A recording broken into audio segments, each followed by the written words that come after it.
Hi friends, welcome back on our YouTube channel. This is the next lecture of oscillations and waves in which today we will discuss about transverse vibrations of a bar. In our last lecture, we have discussed about longitudinal vibration of a bar. Now, transverse vibration of a bar. दोस्तों, एक बार फिर आपका हमारे YouTube channel पर स्वागत है। दोलन एवं तरंगे की आज की इस कड़ी में हम छड़ के अनुप्रस्थ कंपन के बारे में चर्चा करेंगे। हमने हमारे लास्ट लेक्चर में अगर कोई छड़ अनुदैर्ध्य कंपन करती है तो उसकी किस प्रकार की कंपन विधाएं होंगी उसके बारे में डिस्कस किया था। Now transverse vibration of a बार या छड़ के अनुप्रस्थ कंपन। In today's lecture, we will discuss about the wave equation of transverse vibration of a bar and the solution of transverse wave equation. तो आज के हमारे इस लेक्चर में हम छड़ में अनुप्रस्थ कंपन की तरंग समीकरण तथा उस तरंग समीकरण के हल के बारे में चर्चा करेंगे। So first of all, wave equation of transverse vibrations of a bar. तो सबसे पहले छड़ में अनुप्रस्थ कंपन की तरंग समीकरण। So wave equation of transverse vibrations of a bar. For it, we use the principle of bending. तो इसके लिए हम छड़ में बंकन के सिद्धांत का प्रयोग करेंगे। तो प्रिंसिपल ऑफ बेंडिंग आपने मैकेनिक्स में पढ़ा हुआ होगा, यहां पर हम उसका यूज करेंगे। According to this principle, when equal and opposite couples are applied at the ends of the bar in a plane parallel to its length, then it bends into a circular arc. तो इस सिद्धांत के अनुसार जब किसी छड़ के अंत सिरों पर समान तथा विपरीत बल युग्म इसकी लंबाई के समांतर तल में लगाया जाता है तो यह छड़ एक वृत्ताकार चाप के रूप में मुड़ जाती है। तो आपको क्या करना है, एक कोई रॉड हमारे पास में है, एक छड़ है, उस छड़ के जो एंड टर्मिनल होंगे वहां पर हम equal and opposite couple apply करेंगे। तो जैसे आप कपल अप्लाई करोगे ये जो रॉड हमारी इस तरह से बेंड हो जाएगी, मुड़ जाएगी। तो हमारी कोई रॉड है, यहां पर हमने टो और यहां पर टो, तो दोनों साइड में हमने equal and opposite couple apply किया है। तो जैसे आप कपल अप्लाई करोगे मीन्स इस साइड में आप नीचे की तरफ, इस साइड में भी नीचे की तरफ, तो जैसे ऐसे घुमाओगे ये हमारी जो रॉड है एक आर्क के शेप में या चाप के रूप में मुड़ जाएगी। Due to it some of its filaments elongates and some contracts। इसके कारण छड़ के कुछ तत्व या छड़ के कुछ फिलामेंट प्रसरित होते हैं तथा कुछ संपीड़ित होते हैं। तो जैसे आप इसको बेंड करोगे ये वाले जो ऊपर वाले हमारे फिलामेंट्स हैं ये हमारे प्रसरित हो जाएंगे या एलोंगेट हो जाएंगे, और जबकि नीचे वाले हमारे कॉन्ट्रैक्ट होंगे या संकुचित होंगे। There is a layer between these filaments which neither elongates nor contracts. In filament के मध्य एक ऐसी परत होती है जो न तो संपीड़ित होती है तथा न ही प्रसरित होती है। तो ये जो हमारे फिलामेंट हैं कौन से, जो कॉन्ट्रैक्ट हो रहे हैं एंड एलोंगेट हो रहे हैं, जो प्रसरित होते हैं तथा जो संपीड़ित होते हैं, इनके बीच में एक ऐसी परत होगी जिसकी न तो लंबाई बढ़ती है न ही लंबाई घटती है, न तो ये प्रसरित होगी तथा न ही संपीड़ित होगी। वो हमारी लेयर या एक्सिस एन एन डैश है, और ये जो हमारी लेयर है it is actually known as neutral surface. यह सतह या यह अक्ष उदासीन अक्ष या उदासीन सतह कहलाती है।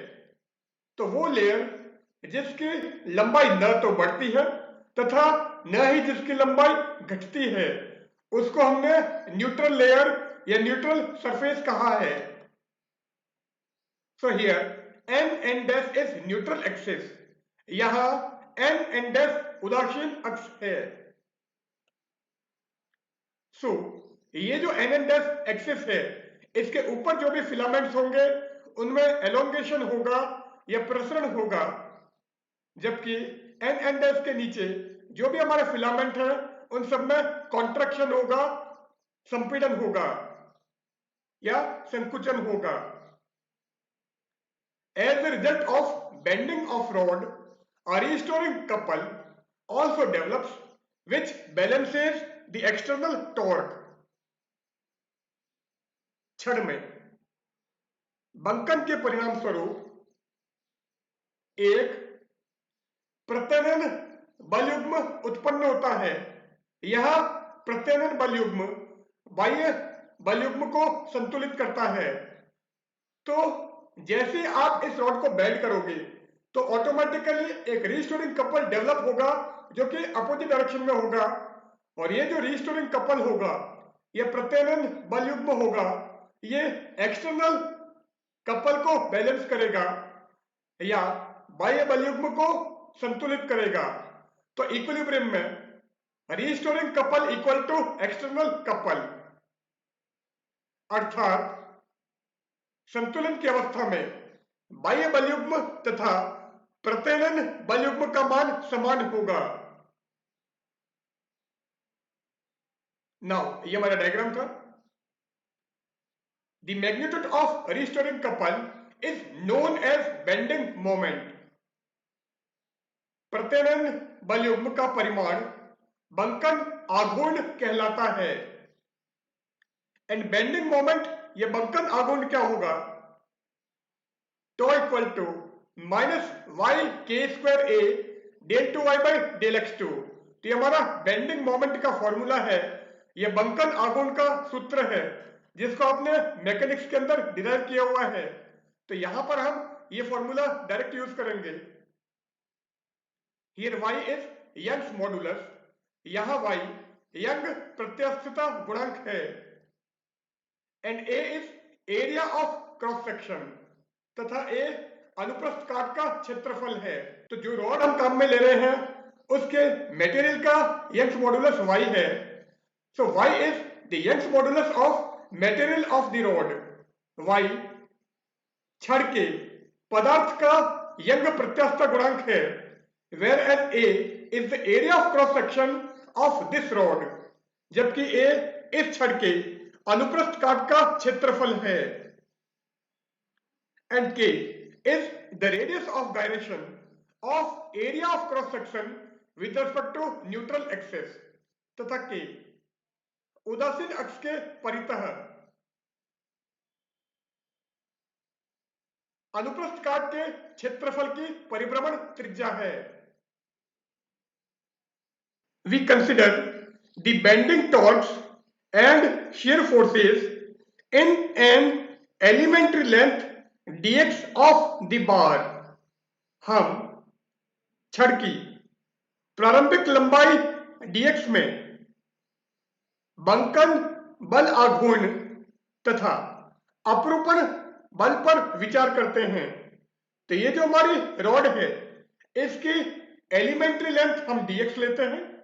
इस एलिमेंट्री लेंथ या प्रारंभिक लंबाई dx पर जो बेंडिंग टॉर्क है एंड शियर फोर्सेस है, बंकन बल आघूर्ण है तथा अपरूपण बल है, उस पर विचार करते हैं।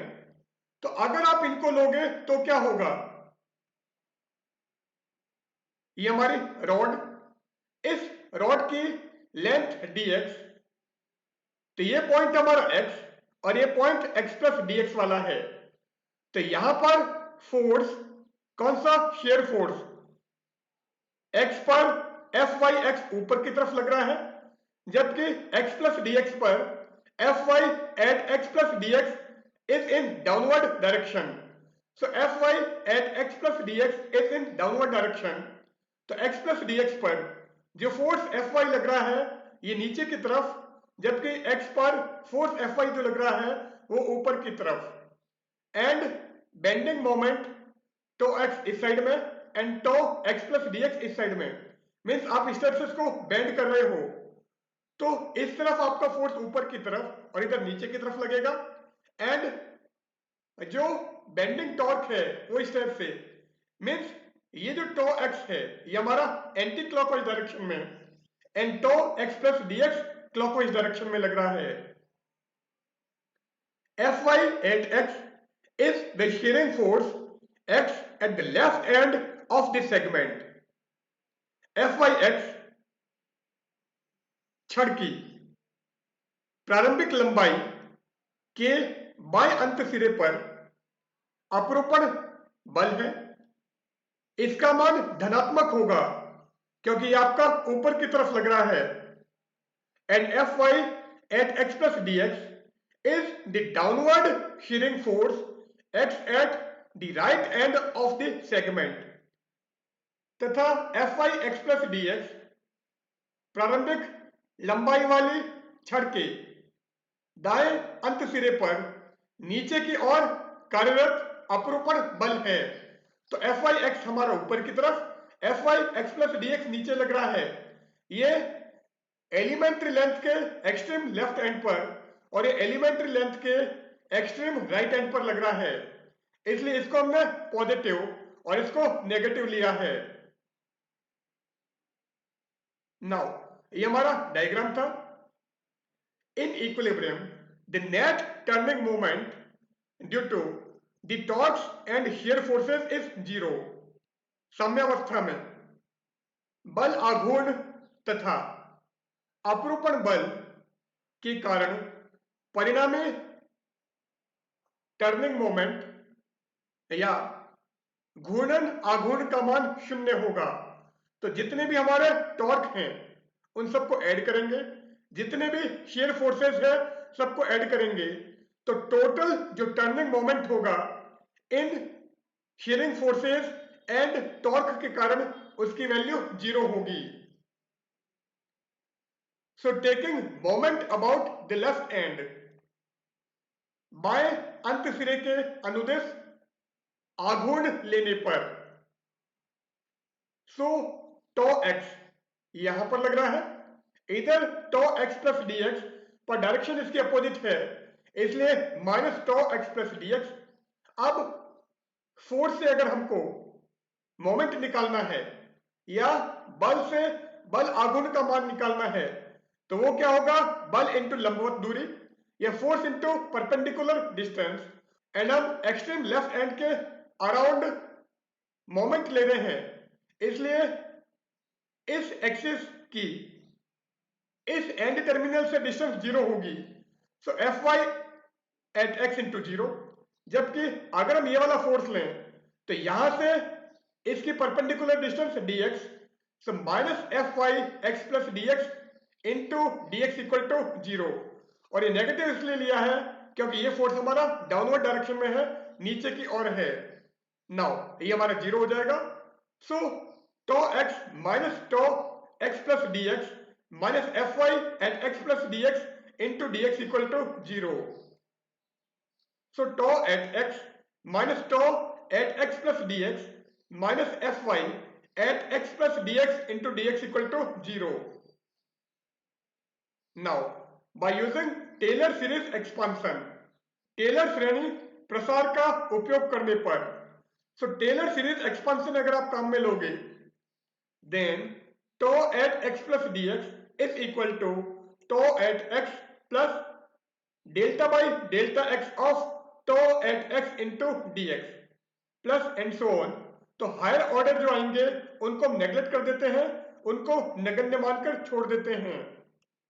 एंड अगर फोर्स की बात करें so F Y at x plus D x is equal to F Y at x plus delta F Y by delta X into D x. So F Y at x plus D X की value हमको ये मिल जाएगी।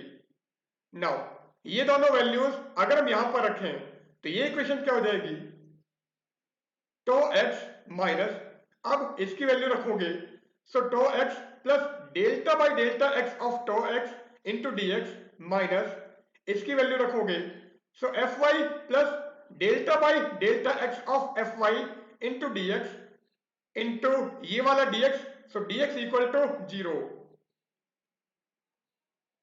Now ये tau X और tau X cancel हो जाएगा, तो अब क्या बचेगा, minus delta by delta x of tau X into D x minus F Y D x minus delta by delta x of F Y D x into D x equal to 0। Now ये equation अभी हमने निकाली है by taking only the first order quantity, केवल प्रथम कोटि की राशि का उपयोग करने पर। तो केवल फर्स्ट ऑर्डर क्वांटिटी हम लेंगे, हायर ऑर्डर क्वांटिटी हम नहीं लेंगे।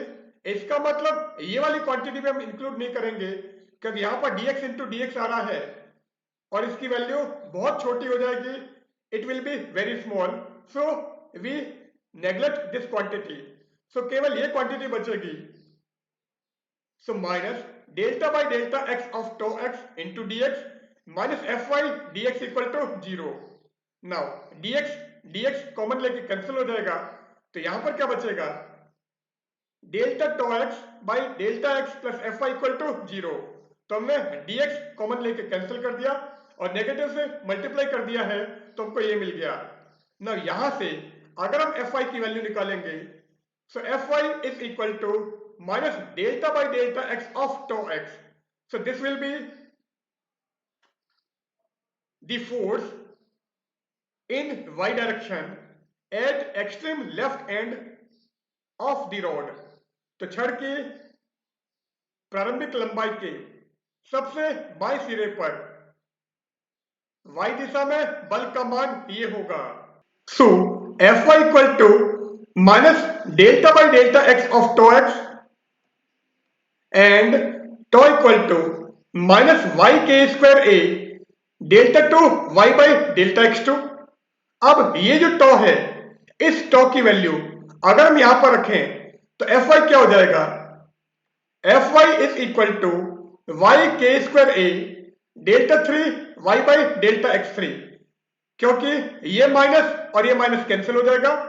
वाई के स्क्वायर ए हमारा कांस्टेंट, तो इसको एज इट इज लिख दिया। Now delta by delta x of delta 2 y by delta x 2, so double differential already है और आप यहां पर एक और डिफरेंशियल कर रहे हो, so delta 3 Y by delta x 3, so F Y की वैल्यू हमको ये मिल जाएगी। नाउ ये हमारा डायग्राम था। So the net upward force acting on the element dx, छड़ की प्रारंभिक लंबाई dx पर कार्यरत परिणामी ऊपर की ओर लगने वाला बल। तो ऊपर फोर्स हमारा एफ वाई एट एक्स है, नीचे की तरफ force f Y at x plus D x है। तो रिजल्टेंट जो ऊपर की तरफ लग रहा है उसकी वैल्यू निकालनी है। इट मींस आप क्या करोगे, एफ वाई एट एक्स में से F Y at x plus D x subtract करोगे।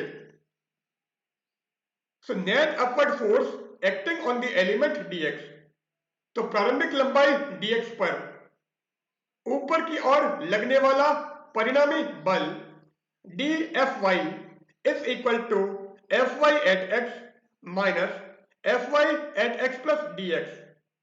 अब यहां पर हम क्या करें, f Y x plus D x हमारा ये था and f Y at x में से F Y at x plus D x subtract करना है। इसका मतलब आप इसको इधर लेकर चले जाओ और इसको इधर लेकर आ जाओ, या फिर हम ये कहें कि इसकी जगह हम ये रख देते हैं तो एफ वाई से एफ वाई कैंसिल हो जाएगा, सो डी एफ वाई की वैल्यू आएगी, so D F Y equal to minus delta by delta x of F Y D x. So D F Y हमारा ये हो गया। नाउ डी एफ वाई ये है एंड एफ वाई हमने ये निकाला था। अब आप क्या करोगे, इस एफ वाई की जगह अगर हम ये रखें, सो डी एफ वाई क्या हो जाएगा, so D F Y equal to minus Y के स्क्वायर ए, क्योंकि जैसे आप यहां पर ये रखोगे तो ये नेगेटिव और ये कांस्टेंट, सो माइनस वाई के square A. Now delta by delta x of delta 3y by delta x3, तो ये क्या हो जाएगा, delta 4y upon delta x4 into D x. So D F Y की वैल्यू हमको ये मिल गई है from Newton second law, Newton की गति के द्वितीय नियम से D F Y is equal to mass into acceleration. तो बल का मान द्रव्यमान इंटू त्वरण के बराबर होता है, F equal to m a होता है। अब यहां पर मास या द्रव्यमान निकालें, so density equal to mass upon volume, घनत्व बराबर द्रव्यमान अपॉन आयतन। सो मास या द्रव्यमान क्या जाएगा, डेंसिटी इंटू वॉल्यूम, घनत्व इंटू आयतन, एंड वॉल्यूम क्या होगा, एरिया इंटू लेंथ। तो लंबाई इंटू क्षेत्रफल निकाले तो हमको वॉल्यूम मिल जाएगा, so m equal to rho A D X, क्योंकि area of cross section A और इसकी जो लेंथ है वो हमारी dx है, सो m की value rho A D X. तो आप इस मास की जगह rho A D X and acceleration की जगह delta two Y by delta T two रख दो, so D F Y is equal to rho A D x into delta two Y by delta T two. Now d F Y की value हमको ये मिल गई और एक d F Y की वैल्यू ये है। तो अगर हम इन दोनों इक्वेशन को कंपेयर करें, so on comparing these two equations, या इस समीकरण और इस समीकरण की तुलना करने पर, सो माइनस वाई के square A delta 4y upon delta x4 dx equal to rho a dx delta 2y by delta t2। Now इस a से a कैंसिल करो, dx से dx कैंसिल करो, तो a dx and a dx यहां पर cancel हो जाएगा, तो ये क्या बचेगा, माइनस वाई के square upon rho delta 4y by delta x4 is equal to delta 2y by delta t2। तो हमने क्या किया है, इस रो को नीचे ट्रांसफर कर दिया तो हमको ये इक्वेशन मिल गई है,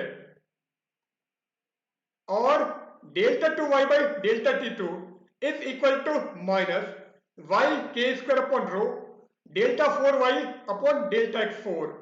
so delta 2y by delta t2 की वैल्यू हमको ये मिल गई। Now if v is the velocity of transverse wave in a bar, यदि क्षण में अनुप्रस्थ तरंग का वेग v हो तो v equal to root y by rho, तो हम क्या करते हैं, यहां पर y अपॉन रो की जगह v स्क्वायर रखेंगे, तो वेव इक्वेशन क्या मिलेगी, delta two Y by delta T two is equal to minus we square के square delta 4y upon delta x4, and this is the equation of transverse wave in a bar. तो यह क्षण में अनुप्रस्थ तरंग का समीकरण है। अब ये जो ट्रांसवर्स वेव की इक्वेशन आई है इसका सॉल्यूशन हमको निकालना है। सो नेक्स्ट टॉपिक है solution of transverse wave equation, अनुप्रस्थ तरंग की समीकरण का हल। तो अभी हमने जो बार के अंदर ट्रांसवर्स वेव निकाली है उसका अगर हम सॉल्यूशन लें तो वो क्या होगा, so solution of transverse wave equation, अनुप्रस्थ तरंग समीकरण का हल। The equation of transverse vibration of a bar, क्षण के अनुप्रस्थ कंपन की समीकरण delta two Y by delta T two is equal to minus we square के square delta 4y by delta x4। तो ये इक्वेशन अभी हमने निकाली है। तो अगर रॉड हमारी ट्रांसवर्स वाइब्रेशन करती है तो उसकी जो इक्वेशन होगी वो हमारी ये होगी। तो यह छड़ के अनुप्रस्थ कंपन की तरंग समीकरण है। Let its solution be. माना इस समीकरण का हल y equal to psi exponential iota omega t. तो इस वेव इक्वेशन का जो सॉल्यूशन है या इस तरंग समीकरण का जो हल है, माना वह y equal to psi E raise to iota omega T है। Here psi is a function of x। यहां साई x का फलन है। सो यहां पर हमको delta 2y by delta t2 and delta 4y by delta x4 की रिक्वायरमेंट है। तो पहले हम इसका टाइम के रेस्पेक्ट में दो बार पार्शियल डिफरेंशियल करें।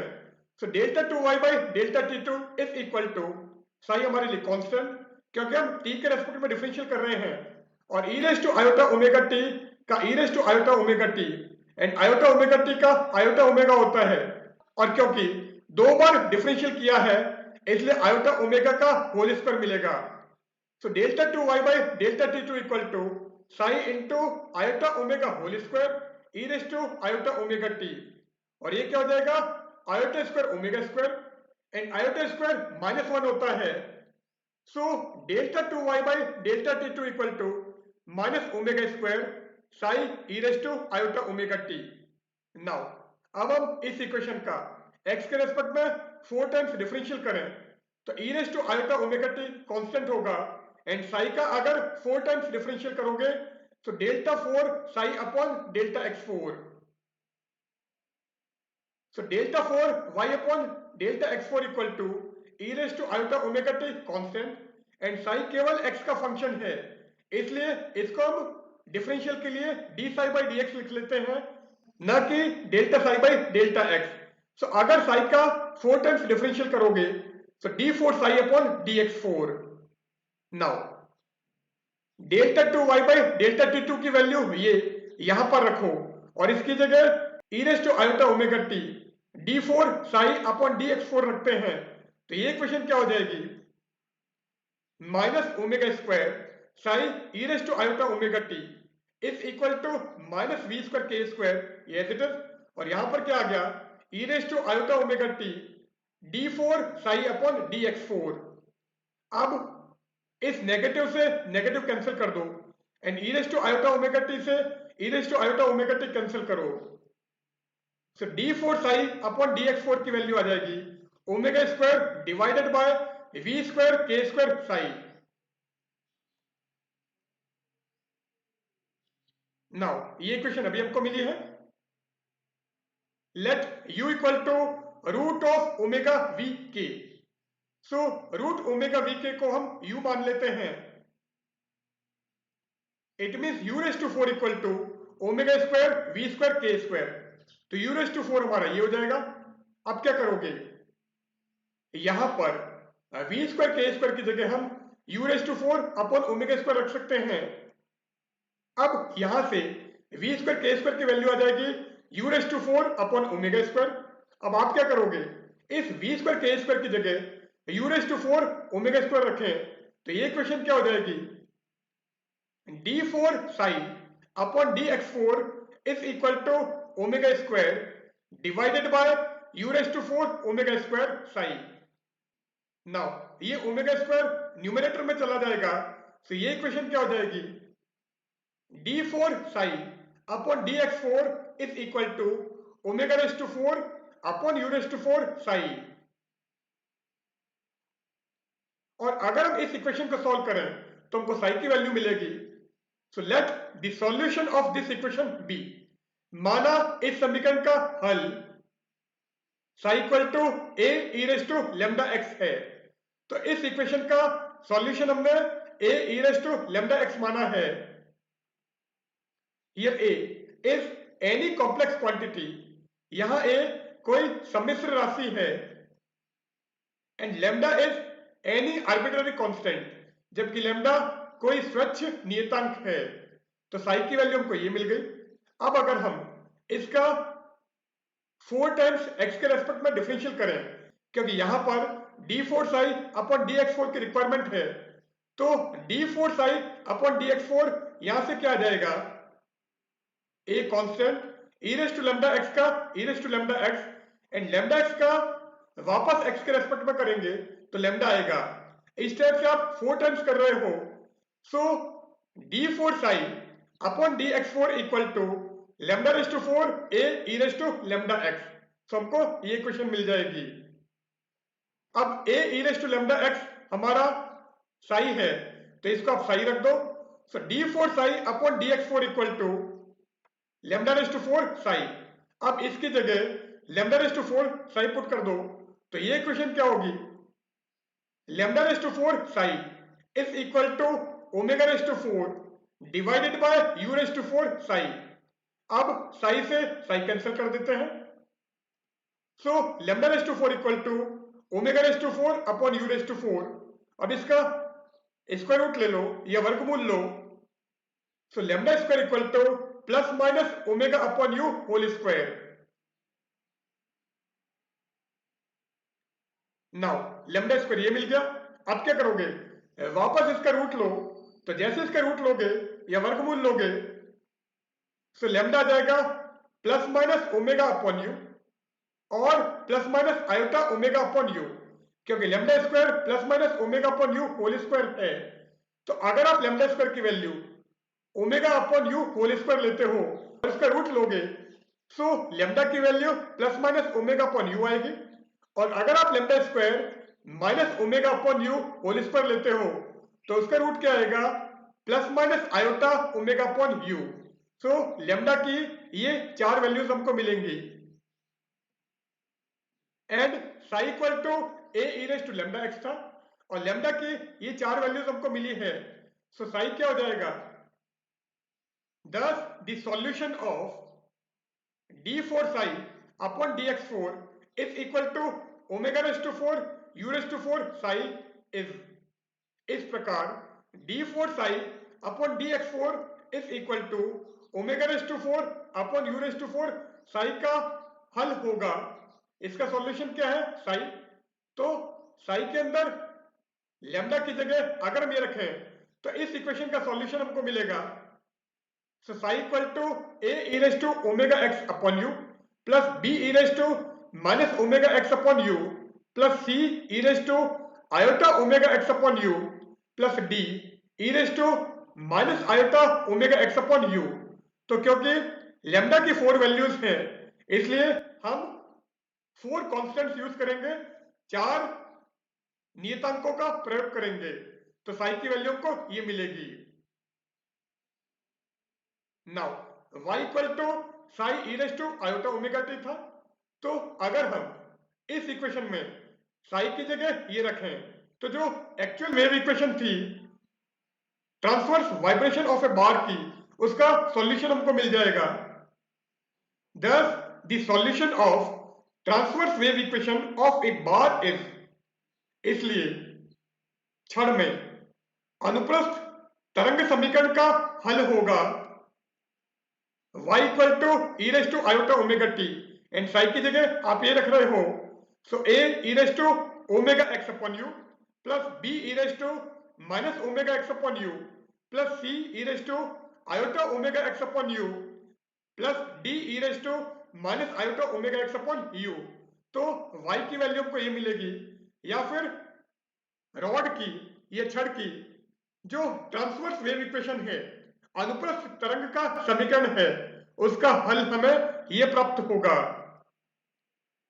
Here u equal to root of omega v k, यहां u equal to root omega v k है, since u is a function of omega, चूंकि u ओमेगा का फलन है, therefore the transverse wave velocity depends on the frequency। इसलिए अनुप्रस्थ तरंग का वेग आवृत्ति पर निर्भर करता है, hence the medium is dispersive, अतः माध्यम विक्षेपी माध्यम होगा, medium is dispersive. In this way A vibrating bar may be considered as a dispersive medium for transverse wave.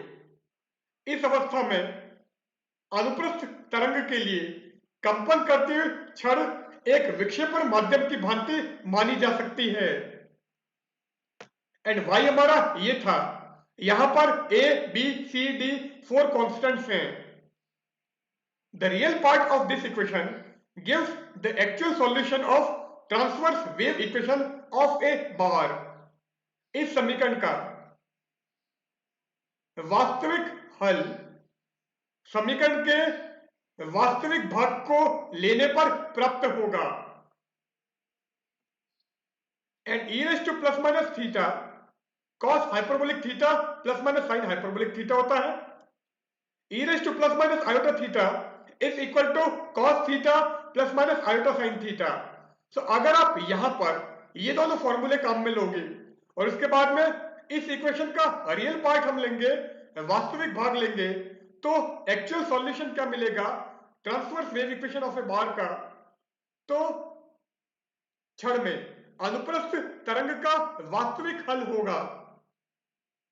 Therefore, the real displacement of transverse wave of a bar, इसलिए क्षण में अनुप्रस्थ तरंग का वास्तविक विस्थापन y equal to cos omega t, क्योंकि यहां से cos omega t plus iota sine omega t आएगा और हम केवल रियल पार्ट इसका ले रहे हैं। So y equal to cos omega t and in bracket a cos hyperbolic omega x upon u plus b sine hyperbolic omega x upon u plus c cos omega x upon u plus d sine omega x upon u।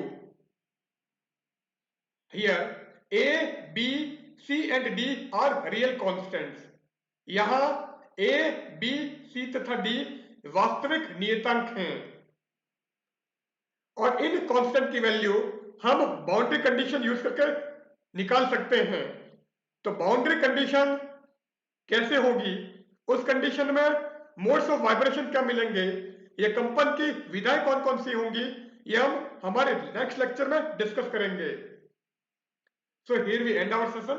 In the current session, we have discussed about the equation of transverse wave of a bar and the solution of transverse wave equation. So goodbye.